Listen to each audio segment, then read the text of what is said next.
Since at D23 the X-Men were just announced, when I'm recording this last night, we are going to redesign the X-Men for Lego minifigures. Design number 1. Scott Summers originally appeared in X-Men number 1 in 1963, written by Stan Lee and art by Jack Kirby. Scott Summers is the first X-Men and the first student of Charles Xavier, and he was the leader of the X-Men, and he still is. This is my design for the character, taking heavy inspiration from X-Men 97.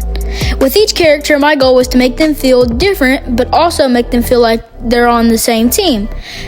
My way of doing that was adding this X on the back of each character, which lets each character feel diverse and have different designs, but feel like they're on the same team, unlike what the 2000 movies did, where they just had them in the same exact black suits. Jean Grey was introduced in X-Men number 1 in 1963, written by Stan Lee and art by Jack Kirby. Stan Lee struggled to write women superheroes, so Jean Grey was originally one of the weakest X-Men characters before the Dark Phoenix storyline, and her becoming an Omega level mutant. She was one of the first big superheroes to die, but then she came back in the Dark Phoenix storyline. The Phoenix represents rebirth in mythology. She originally started out as Wonder Girl, but in the newer comics, her superhero name is Phoenix. She is also one of the main love interests for Scott Summers. I decided to go with Marvel Girl for my design because I think it's more of an interesting design than the Phoenix design. Marvel Girl's suits kind of look like Halloween costumes, but it looks really cool, so... First appearing in X-Men number 1 in 1963, along with the other characters, written by Stan Lee and art by Jack Kirby, Beast was originally not blue.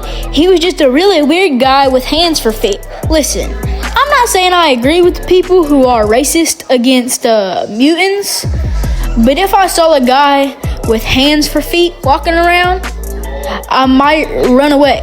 Like, imagine opening Foot Finder and finding that. Wait, why were y'all on Foot Finder in the first place? Why? Instead of doing the weird foot creature, I decided I was going to go with the blue furry design because the foot thing is weird. I decided to put him in an iconic lab coat. Again, taking inspiration from X-Men 97 and a little bit from the post-credit scene of The Marvels. As we can see, the X is still on the back of the lab coat, keeping the design elements consistent throughout the designs. Wolverine first appeared in the Incredible Hulk 181. Originally, he was a part of the Canadian government, and instead of being a mutated human, he was a mutated Wolverine, and his claws were actually a part of his glove and not a mutation until a couple issues later when he was in an X-Men comic. With this design, I was really having trouble figuring out because Wolverine has so many different good designs and I couldn't do multiple for this episode. So I decided to go with the yellow and blue suit with the X on the back. Originally, I was going to go with the yellow and brown because I personally like that design better.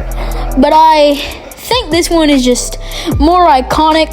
Also, I was gonna go with the Hugh Jackman, like white tank top, blue jeans, boots look, but I decided not to do that either. Maybe if there was a part 2 of this video, I'll do that. I also had trouble deciding that with the X on the back because Wolverine usually isn't a 24/7 part of the X-Men, but I decided to do it because keeping consistency between these designs are one of my main goals. Also, if you made it this far in the video, please like and subscribe. It really helps me, and it helps me keep on making these videos because I feel like I have a community supporting me. Charles Xavier appeared in X-Men number 1 in 1963. Stan Lee and Jack Kirby constantly based Charles Xavier on Martin Luther King, while Magneto was based on Malcolm X. Of course, these are both exaggerated comparisons. Jack Kirby wanted to make a leader for the X-Men not feel like the other leaders at the time, with big muscles and super strength. The Justice League had Batman and Superman. The X-Men had a paralyzed old dude. My design takes inspiration from the Patrick Stewart interpretation, the live action one. I was thinking that I might put the X on the back, but I feel like it doesn't fit the character. He's not on the ground. Why would he have the X on the back? He wouldn't have to be recognized. So, yeah, I didn't decide to do that. I just gave him a nice suit. He looks like a dapper little guy.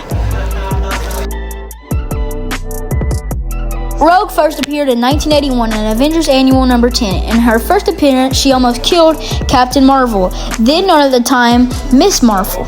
The creator of the character wanted her to be an edgy, southern, DC-like character that originally worked for the Brotherhood of Mutants, but then Charles Xavier offered to help her. She became an X-Men. She was kind of given a main role in the original X-Men movie, but was overshadowed by Wolverine like everybody was in those movies.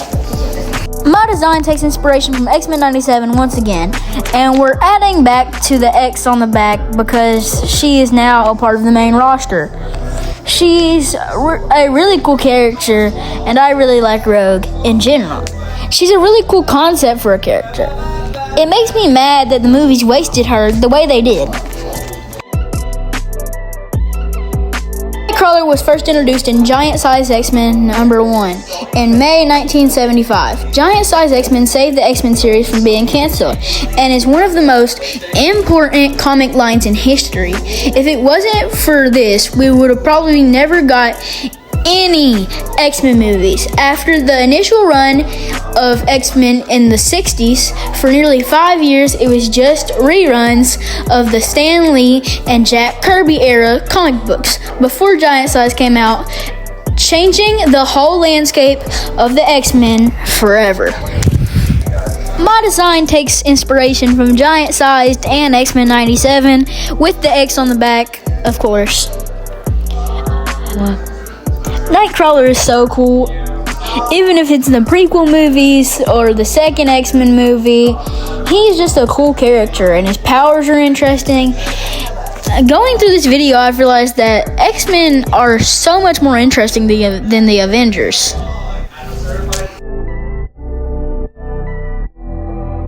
Storm first appeared in Giant Size 1965 along with Nightcrawler. This is proving how cool Giant Size is.